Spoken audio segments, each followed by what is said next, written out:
আমরা প্রশ্ন করি, আমরা অনেক ধরনের প্রশ্ন করি। আমরা এই মিছিলে কেন হাঁটবো, আমরা ওই মিছিলে কেন হাঁটবো না, কেন অরাজনৈতিক, রাজনৈতিক মিছিলে কেন হাঁটতে হবে। দেখুন দেখুন বার অ্যান্ড বেঞ্চ। আমরা কি জানি, আমরা কি জিজ্ঞাসা করি ইউডি কি, আমরা কি জিজ্ঞাসা করি জিডি কি, আমরা কি জিজ্ঞাসা করি ইনকোয়েস্ট কি? জানতে চাই না কি হচ্ছে আসলে এই মামলাটা নিয়ে। কি হচ্ছে? 21 জন লয়ার, কখন করা হয়েছে, কখন দেখেছে, কে দেখেছে যে একজন ওখানে পড়ে রয়েছে, একজন লেডি ডক্টর, সে মারা গেছে কিনা, কে দেখেছে? সমস্ত কিছু নথিবদ্ধ করতে হয়, পুলিশের কাছে জানতে চাওয়া হয়, ইনকোয়েস্ট। অদ্ভুত।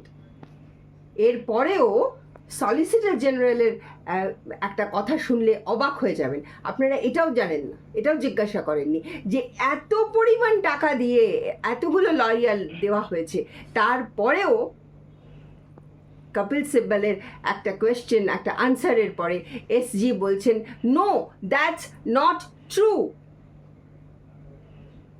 তাহলে এই কেসটা কি হবে, এই মামলাটা কি হবে?